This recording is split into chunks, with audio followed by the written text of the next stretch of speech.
So when we practice yoga, it's not all about moving around. The first limb of yoga is actually the yamas, and these are our moral codes and ethical principles that we live by that basically just make us not jerks in the world to everyone around us. So as I mentioned in the Yoga Sutras of Patanjali, the purpose of yoga is to still the fluctuations of the mind. And when we obey these moral codes and ethics, we got a lot less drama in our life to fluctuate the mind. So the first limb is ahimsa, or non-violence. So ahimsa, yogis put out there in a lot of ways. Certainly, we're not going to do harm to other people, so not murdering and beating up our people around us. But nonviolence also gets enacted in a lot of ways related to the diet. So a lot of yogis choose not to eat meat or dairy as a way to practice ahimsa, or non-violence. I know for me in my personal life, one of the ways that I really demonstrate ahimsa is by remaining calm when I'm out on the streets of New York City. New York City is stressful, not even gonna lie. New York City is very stressful, and if you take a moment to just remember your pranayamas and your breathing, it helps to prevent you from getting frustrated and maybe like knocking aside the person in front of you as you're walking. So ahimsa can be the practice of nonviolence in even the most subtle of ways. The next one is Satya, or truthfulness. In yoga, we want to be sure that we're being honest and truthful in all of our practices, as well as in our business dealings. So the truthfulness is also about honesty with yourself. One of the ways that we do have to practice this Satya is by not challenging our body to go too far with our yoga practice. So Satya is a way that you can remember, like, ooh, I kind of tweaked my hamstring yesterday. Maybe I don't want to be going into a fully bound triangle pose today. That's a true story for me. It takes discipline to come in and to practice around an injury in a truthful and honest way that prevents you from getting even more injured down the road. The third yama is asteya, or non-stealing. So don't be stealing people's favorite spots in your yoga studio. Don't be stealing from other people. Just don't be a thief. And it also is the practice of not stealing people's time and energy. We've all seen those students inside classes that they just want one more minute of teaching. They just want one more this, one more that. So that goes into Aparrigraha as well, which we'll get to in a second. So asteya, don't steal stuff, and don't steal time, don't steal energy. Just keep your energy to yourself. The next one is brahmacharya. So literally translated, brahmacharya means the right use of energy. In practice, most people relate brahmacharya to some sort of celibacy, whether this is being in a committed monogamous relationship where you actually stay monogamous, that's a thing, or having times of the year where you practice straight celibacy. Most monks, they practice celibacy, but it's got to come from a place that is genuine and kind and self-loving. So the reason that brahmacharya is part of these moral codes and practices is that when we orgasm, it releases a ton of energy. And in Chinese medicine, it specifically releases energy from the kidneys called Jing energy. Jing energy is finite in our lives. You can't create more of it. And when we orgasm, it evaporates all that Jing energy up through all of the chakras and out of the body, very literally. So I'm going to teach you some exercises in a moment to help engage and practice this brahmacharya.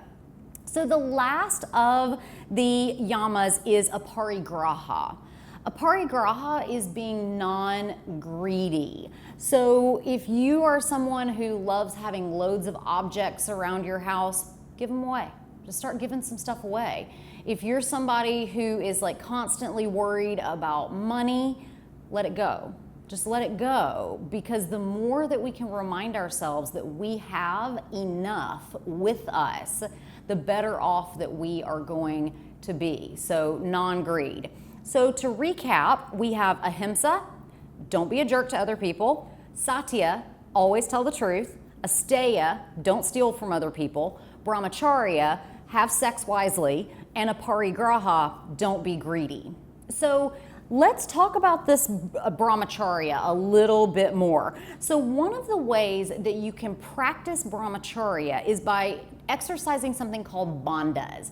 We have three main bandhas in our body. The first is the mula bandha, and this is in the pelvic floor. So this pelvic floor exercise that I'm about to show you has actually been shown to help engage and to control sexual urges. The Uddiyana Bandha is the abdominal lock, and then your Jaladhara Bandha is the throat lock. So the location of the bandhas, so we're going to start at our pelvic floor bandha, our mula bandha. And so for women, the point is like directly above the cervix. For guys, it's between the scrotum and the butthole. So just that space right there, that perineal space. So what you want to do is pull up and in as if you're trying to stop peeing when you're not ready to stop peeing. Pull up and in and engage that bandha. For women, this is especially helpful if you've had kids, because when you have kids, it stretches out your pelvic floor. And so this really helps to pull it up and in. For guys, this pulling up and inward action actually contracts part of the testes and helps to control ejaculation. And so a lot of yogis actually will practice sex without the whole getting off part at the end because of this engaging of this mula bandha. So once you've got your mula bandha pulled in, we can then work on our Uddiyana bandha. So remember when you were a little kid and you tried to suck in as much as you possibly could?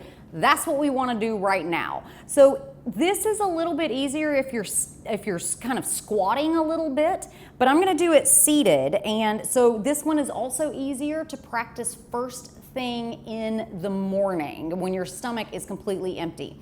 So all you want to do is just create a cavern. This is not a musculature flex. This is actually just suck in everything. So just suck in. Allow everything to collapse in the rib cage and then let it out. So suck in and allow everything to come in and then allow it to just collapse. Good. The third bandha is the Jaladhara bandha, or the throat lock. So to lock the throat, you're basically just going to pull and close the throat. And that's your throat lock. Now, let's be bold and see if we can get all three in one. So engage your Mula Bandha, engage your Uddiyana Bandha, and I can't speak when my Uddiyana Bandha is engaged, so I need to practice it some more. And now engage the throat finally. So I'm going to do all three in silence just so you can see what all three look like. So press down, create some space, that makes it easier. So Mula Bandha.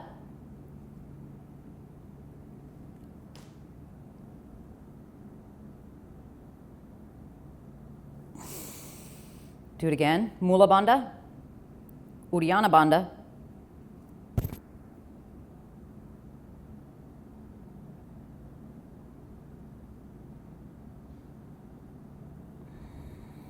you have to practice long and hard to be able to control the breath and actually breathe in this. So let's do it one final time. Mula Bandha, Uddiyana Bandha,